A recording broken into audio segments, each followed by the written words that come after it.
Viktor Frankl. So we did talk a little bit about logotherapy and Viktor Frankl, but I don't think a whole lot. So we're going to go a little bit deeper into him and his info. Man's Search for Meaning is his book, his main book, and and meaning being key to his whole theory and ideas. Oh, that doesn't work. Let's see. So, quote by him, when a man finds that it is his destiny to suffer, his unique opportunity lies in the way he bears his burden. So, suffering was central to his message just because it is where he came up with logotherapy, was in the midst of suffering.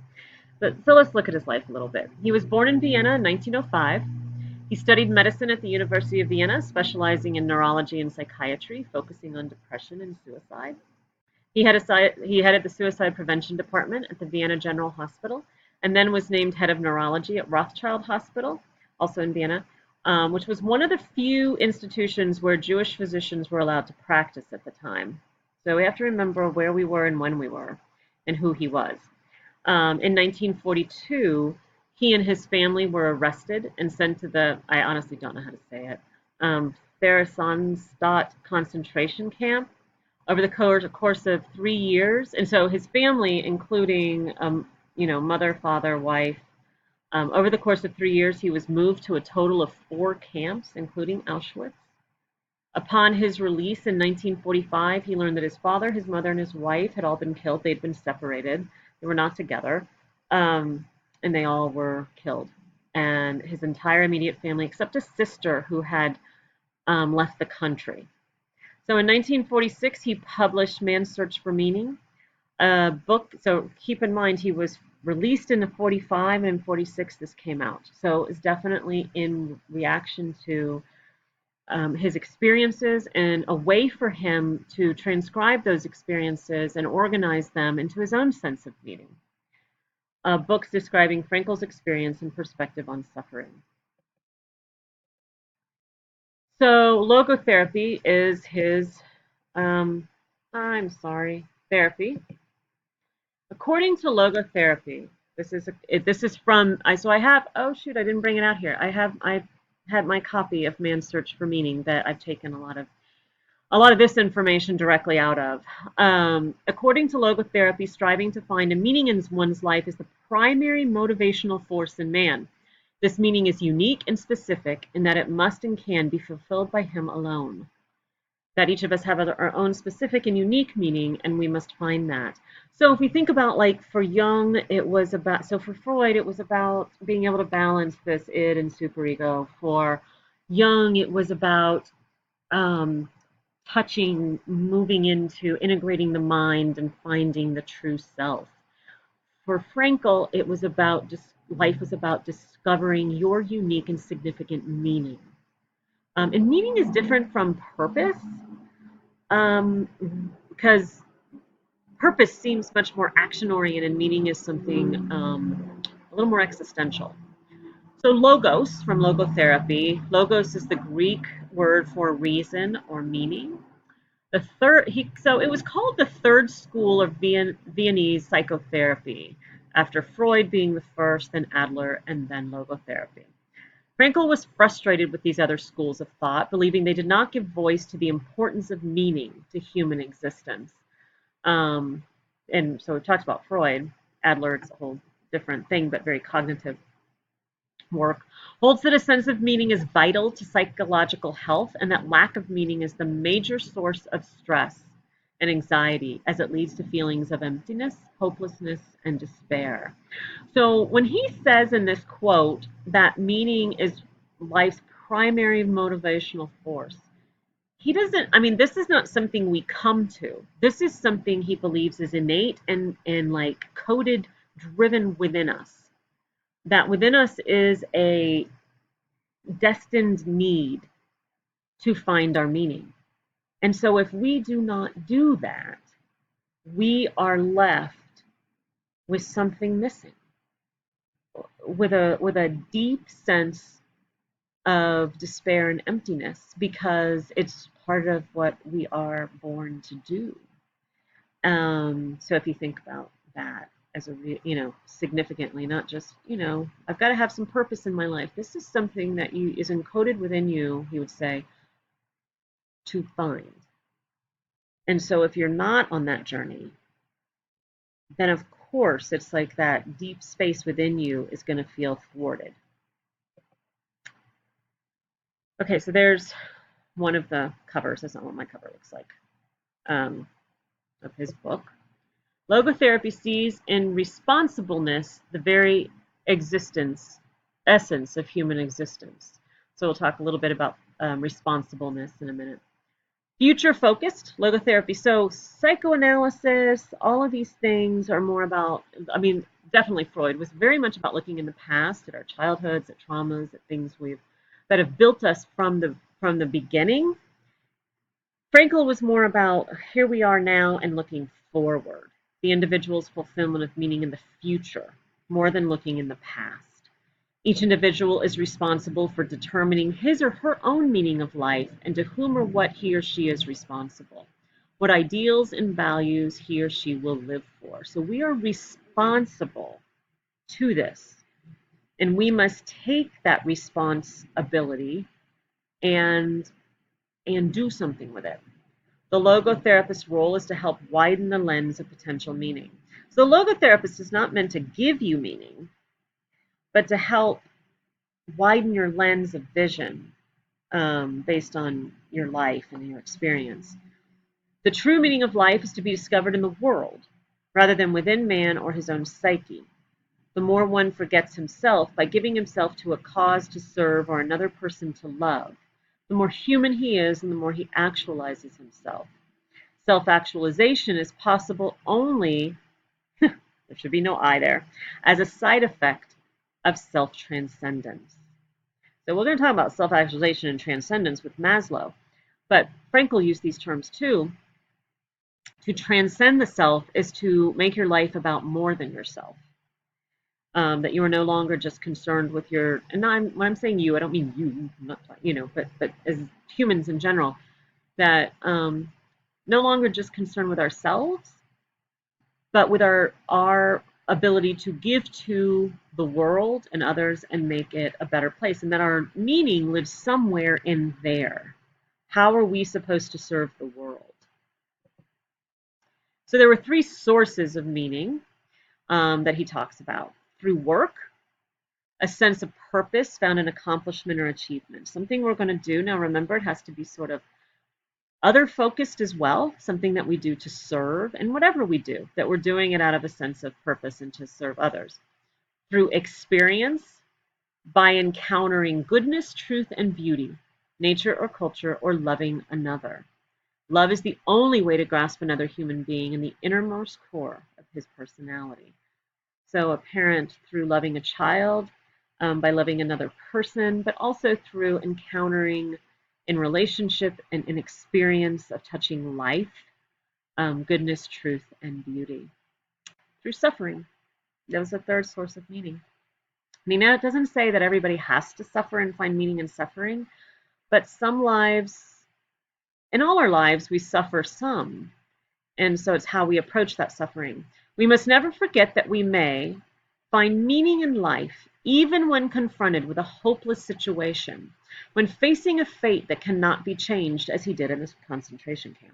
For what then matters is to bear witness to the uniquely human potential at its best, which is to transform a personal tragedy into a triumph, to turn one's predicament into a human achievement.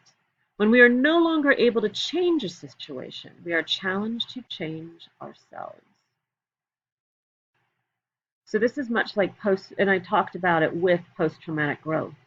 Like, how do we take what we are given in life? Not that we go out seeking trauma or suffering, but how do we take it when it comes and make something of it that is meaningful to us and to others?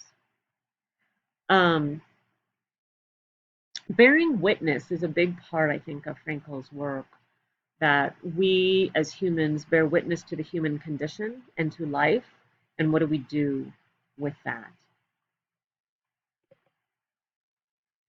So the idea of tragic optimism. Those who have a why to live can bear with almost any how. Staying optimistic in the face of the tragic triad, which he called pain, guilt, and death. That these were the tragic triad, the things that bring a great deal of suffering to us. And if we can find a way to stay optimistic as we face those, can life retain its potential meaning in spite of its tragic aspects? That's the question that tragic optimism asks. Can we still find meaning even in the depths of it? How do we say yes to life? How do we turn the harshest no's that life has given us into yeses of bearing witness and turning it into a personal, deeper meaning for us and for others? So here's where a lot of the stress lives, in existential frustration. Sorry, little throat issue. Humans are driven toward meaning, motivated by it at a deep innate level, as I said. When the will to meaning, because that's what he said we have a will to meaning, is thwarted, stopped, halted, with prolonged periods of apathy or boredom, existential frustration occurs. So if we get too apathetic, if we don't have a will to meaning, if we are not in a search for our meaning and living it, then we can have what he calls existential frustration. When the search for meaning is frustrated, an existential vacuum, see the little picture, stuck in existential vacuum, it sucks. A sense of emptiness.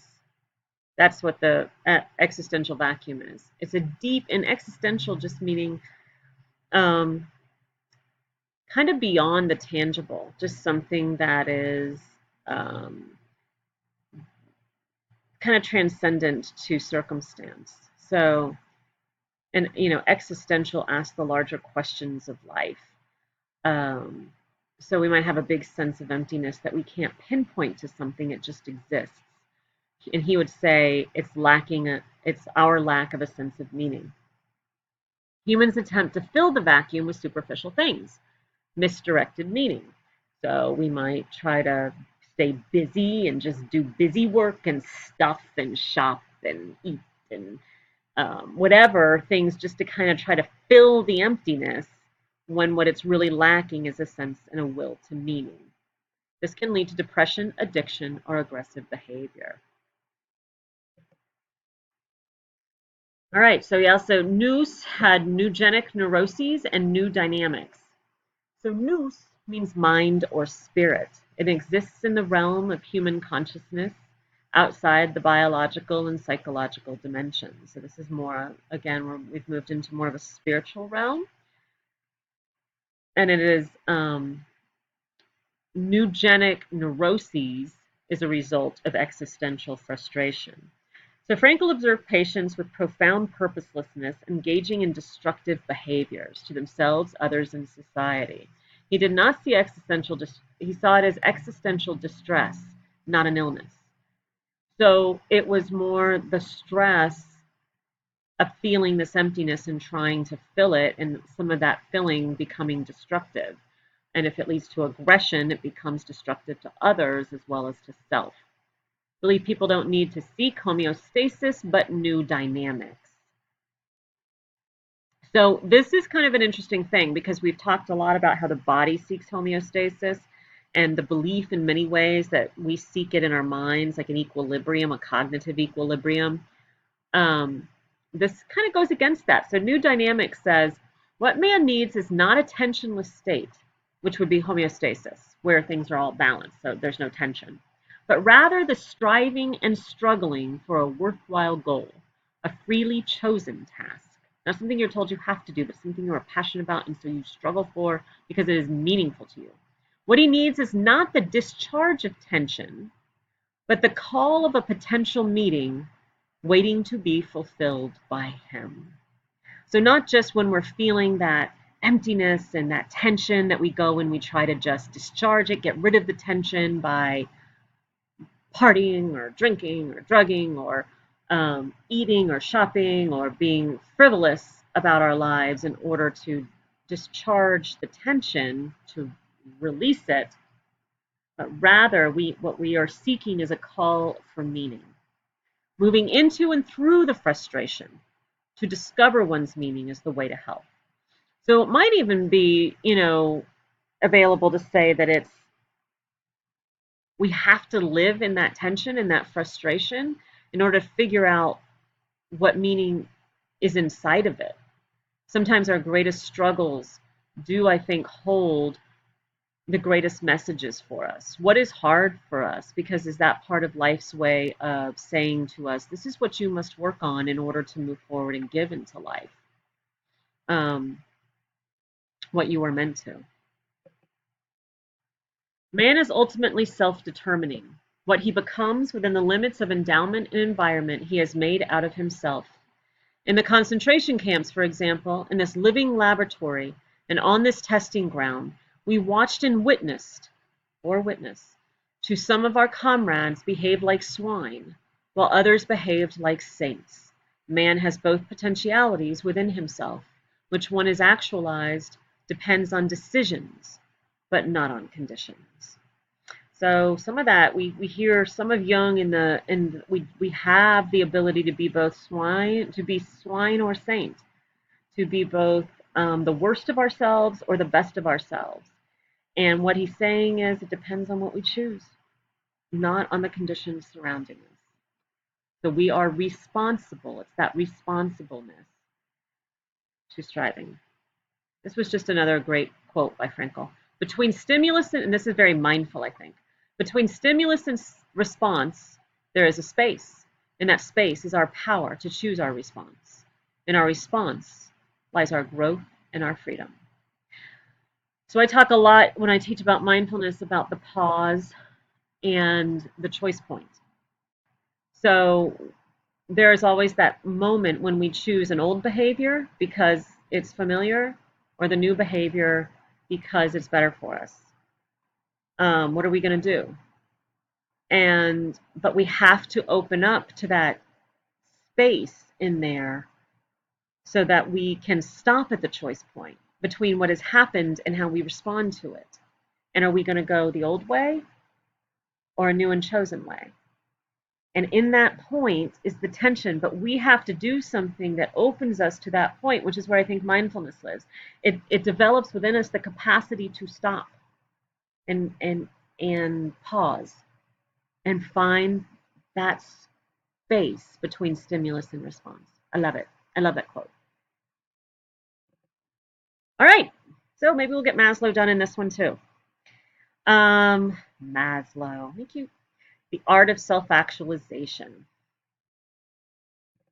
So, born in Brooklyn, 1908. He's just 3 years younger than Frankl. Oldest of 7 children. He was very smart, very shy, very awkward. I think he struggled in youth a little bit. Attended the University of Wisconsin to study psychology. And I don't know if any of you in any psychology classes have heard of Harry Harlow. He's the one who studied the monkeys. Gave them wire mothers or cloth mothers or whatever. And if you don't, that's okay. That's a whole other class.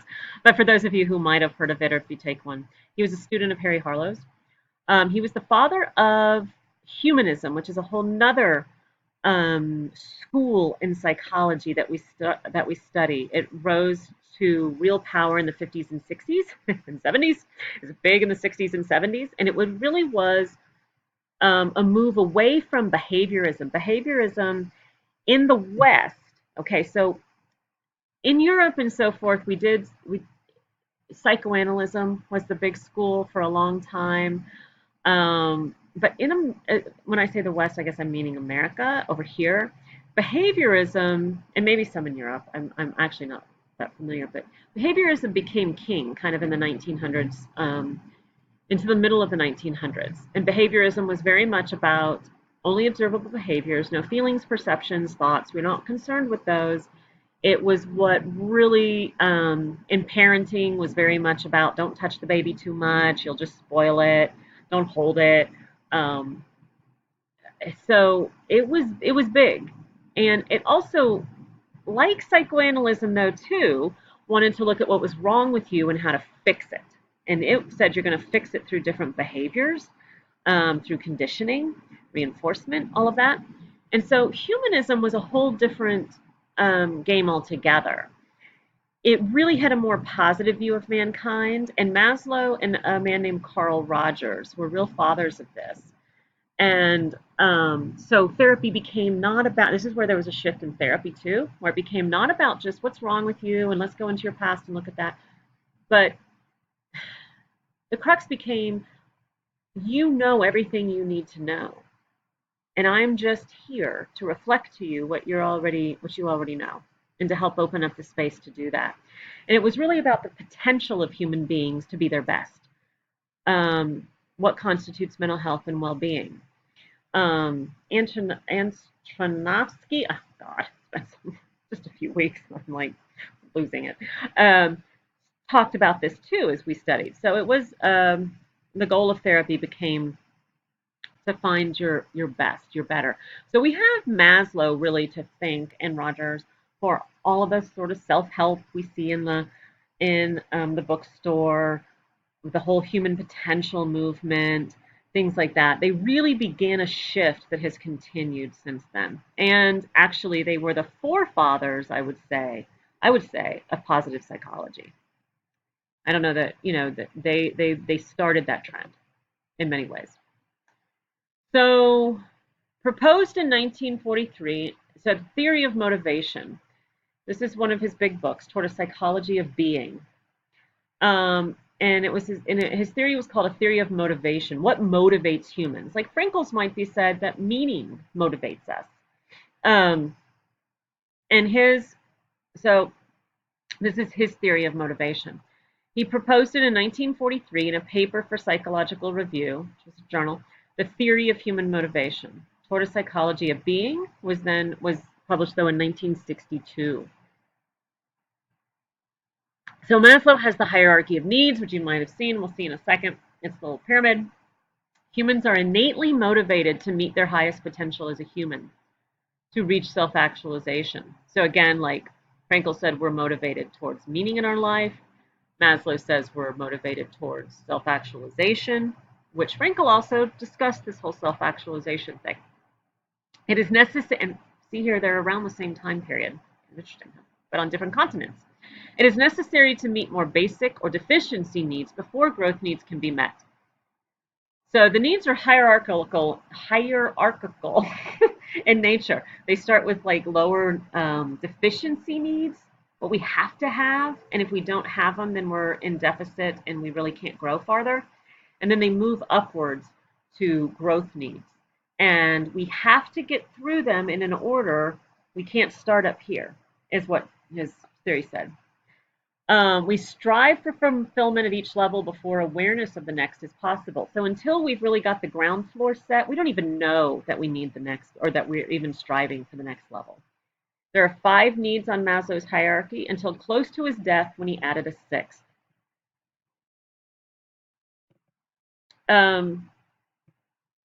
So here they are, the 5 originals. There is a 6th, but it was added later. Physiological needs come first. So until you have air, water, food, shelter, sleep, clothing, and are able to not necessarily have a child, but you have those needs met, sex, basically, you are not even going to be able to think about anything else. You've got to get those met. So people that live in war-torn countries, that are in poverty, this is their primary need. And some people who maybe have gotten farther, but then if they lose everything, like in, say, Hurricane Katrina, or, I don't remember all the names of the hurricanes, but the one that devastated Puerto Rico, sometimes we get blasted right back down to here. We can't think of other things until these things are met. And once we have those met, we can move to safety needs for personal security, employment, resources, health, property, that we feel safe in the world. So young children are going to want to feel safe. They're not going to want employment, but they want their physical needs met, safety needs, love and belonging, friendship, intimacy, family, sense of connection. We want to feel that once we feel we've got those basic needs and then our safety needs met, then we can look at more social needs, inner needs, things like that. Love and belonging, esteem, and self-actualization, which is the drive to your greatest potential, personal potential. So here's a Maslow quote. Self-actualization, it refers to the person's desires for self-fulfillment, namely to the tendency for him to become actualized in what he is potentially. The specific form that these needs will take will, of course, vary greatly from person to person. In one individual, it may take the form of the desire to be an ideal mother. In another, it may be expressed athletically. And in still another, it may be expressed in painting pictures or inventions. So it's reading your potential and mastery in a certain area of life. The key here is the striving toward personal mastery and potential, a personal creative reaching for the highest form and expression of self. But late in his life, Maslow expressed a growing tension over his own theory, a feeling that self-actualization wasn't far enough. The idea of peak experience was a trigger for these doubts, and he said, peak experiences are profound moments of love, understanding, happiness, or rapture, when a person feels more whole, alive, self-sufficient, and yet a part of the world, more aware of truth, justice, harmony, goodness, and so on. So for a long time, he had lumped what he later just called self-transcendence into self-actualization and now began to tease them apart. This is more spiritual in nature. He was reaching the end of his own life. He was thinking more deeply about these things. Peak experiences, which are actually much like flow, which we talked about way back in early weeks, can be mystical experiences, those moments when a person is more purely and singly himself or herself. He didn't say or herself, so I'm just trying. A lot of times it's he because these are back in the 1940s, remember? And is more able to fuse with the world. So the ability to be both fully potentiated, like have your own potential, as well as feel one with the world and beyond the self. Maslow called the mental capacity to experience such experiences being cognition, the ability to become more than yourself, to transcend the ego, being cognition. He was reaching for something beyond the self and its potential to self-transcendence. He intended to introduce the idea of transpersonal psychology at a presentation he was to give, but never did due to a heart attack. But he did prepare a paper in which he introduced the seedlings of the idea. I really didn't want to go this long. Hold on just a moment. I got to see how far I am. Well, I'm almost done. I'm hoping it'll actually take all of this. I'm going to read this. These are all from Maslow. The major emphasis in humanistic psychology rests on the assumptions regarding higher needs. Oh, I got to pause. Sorry about that little weirdness there. I had 2 dogs barking and a neighbor and anything. So anyway, I'm back. All right. So, the major emphasis in humanistic psychology rests on the assumptions regarding higher needs. These higher needs are biological, and I speak here of love, the need of love, for friendship, for dignity, for self-respect, for individuality, for self-fulfillment, and so on. If, however, these needs are fulfilled, a different picture emerges. There are people who do feel loved, and who are able to love, and who do feel safe and secure, and who do feel respected, and who do have self-respect. If you study these people and ask what motivates them, you find yourself in another realm. This realm is what I have to call transhumanistic, meaning that which motivates, gratifies, and activates the fortunate, developed, already self-actualizing person. These people are motivated by something beyond the basic needs. The point of departure into this transhumanistic realm comes when they answer the following kinds of questions. Which are the moments which give you the greatest satisfaction? What are the moments of reward which make your work and your life worthwhile? The answers to these questions were in terms of ultimate verities. For example, truth, goodness, beauty, and so on. What this amounts to is what this third humanistic psychology is giving rise to a fourth transhumanistic psychology, dealing with transcendent experiences and transcendent values. The fully developed and very fortunate human being working under the best condition tends to be motivated by values which transcend his self. They are not selfish anymore in the old sense of that term. Beauty is not within one's skin, nor is justice or order. One can hardly class these desires as selfish in the sense that my desire for food might be. My satisfaction with achieving or allowing justice is not within my own skin. It is equally outside and inside. Therefore, it has transcended the geographical limitations of the self. Thus one begins to talk. I'm sorry. Hold on. Therefore, it has transcended the geographical limitations of the self. Thus one begins to talk about transhumanistic psychology. So for Maslow, everything was about actualizing these needs.